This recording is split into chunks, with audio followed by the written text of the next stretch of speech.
Abula Cooking YouTube channel එක වෙත මම ඔයාලව ආදරෙන් පිළිගන්නවා. ඉතින් මම අදත් ඔයාලට අරගෙන ආවා රසම රස වෙනස් විදිහේ කෑමක්. මේ තමයි කල් තියාගෙන කන්න පුළුවන් කෙසෙල් මුව බැදුමක්. ඉතින් මගේ වීඩියෝ හොඳයි නම් මාව subscribe කරන්න. ඉතින් යාළුවනේ මෙතනදී අවශ්‍ය වෙනවා දිගට පලාගත්තු අමරිස් කරල් කිහිපයක්, කරපිංචා, සුදු ලුණු, ලොකු ලුණු ගෙඩියක්. මේව පොඩියට කපාගෙන තමයි ගන්නෙ. මෙතනදී මං කෙසෙල් මුවක් අරගෙන තියෙනවා. අපිට පොල් තෙල් අවශ්‍ය වෙනවා.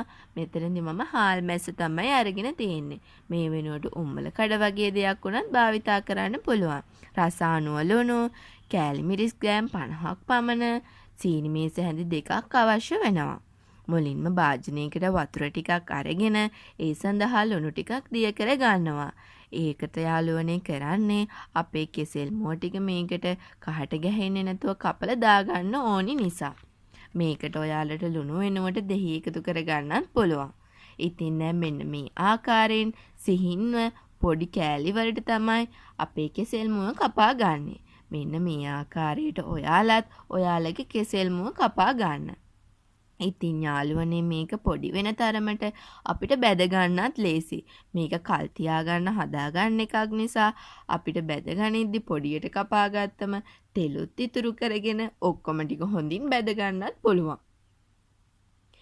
ඉතින් දැන් මෙන්න මේ ආකාරයෙන් තමයි අපේ කෙසෙල් මුව ටික මම කපා ගන්නෙ. මේ ආකාරයෙන් කපා ගන්න කෙසෙල් මුව ටික කහට ගැහෙනවා. ඒ නිසා අපි ටික ටික කප මේ වතුරට එකතු කර ගන්නවා. ඒ නිසා තමයි මම වතුර භාජනය ළඟින්ම තියාගත්තේ.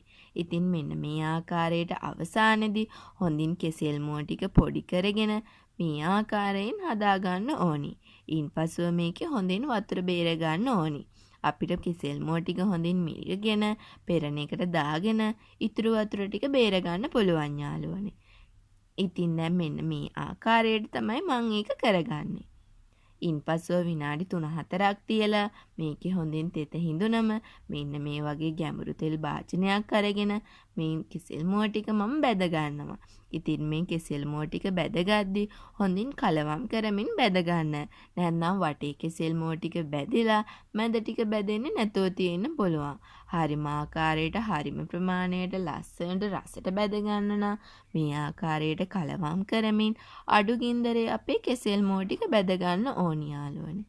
සාමාන්‍යයෙන් අපි මේ වගේ දේවල් බදිද්දී අඩු ගින්දර තමයි යාළුවනේ අපි අනිවාර්යයෙන්ම පාවිච්චි කරන්න ඕනි.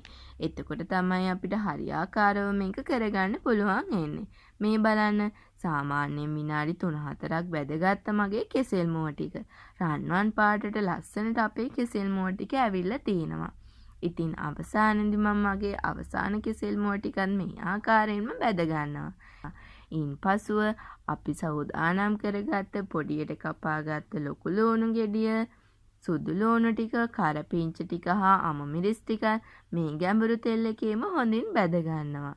ඔයාලට ඉතින් ඒවත් රන්වන් පාට වනතුරු හොඳින් බැද ගන්න සැලකිලිමත් වෙන්න ඕනේ. මේ ටික හොඳින් බැඳුනේ නැතොත් යාළුවනේ අපිට මේ බැදුම කල් තියා ගන්න බැරි වෙනවා. ඉතින් මෙන්න මේ ආකාරයෙන් තමයි මම මගේ සියලුම අමුද්‍රව්‍ය ටික බැදගන්නේ. ඉන්පසුව තවත් විශේෂම දෙයක් තමයි මෙතනදී මම හාල් මැස්ස තමයි යාළුවනේ එකතු කරගෙන බැදගන්නේ. ඔයාලට පුළුවන් හාල් මැස්ස වෙනුවට ඉස්සෝ එහෙමත් නැත්නම් උම්බල කඩ වගේ දෙයක් එකතු කර ගන්නත්. එහෙමත් නැත්නම් යාළුවනේ ඔයාලට මේක නිර්මාංශව හදා ගන්නත් පුළුවන්. කොහොම හදාගත්තත් මේ කෙසෙල් මුව බැදුම ගොඩක් රසවත් අමුත්තෙකුට පිළිගන්වන්න පුළුවන්.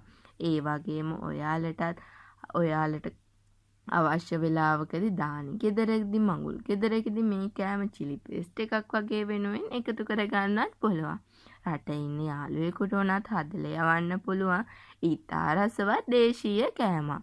කෙසෙල් මුව කියන්නේ ගුණදායී කෑමක් නිසා ඕනම විදියකට උයාගෙන කෑම ගොඩක් රසවත් වගේම ගුණදායී දෙයක්. ඉතින් දැන් මෙන්න මේ ආකාරයෙන් මගේ සියලුම ටික බැදගෙන මම මැටි හට්ටියක් ලිපේ තියාගෙන ඒ සඳහා තෙල් මේස හැඳි 2ක් පමණ එකතු කර ගන්නවා.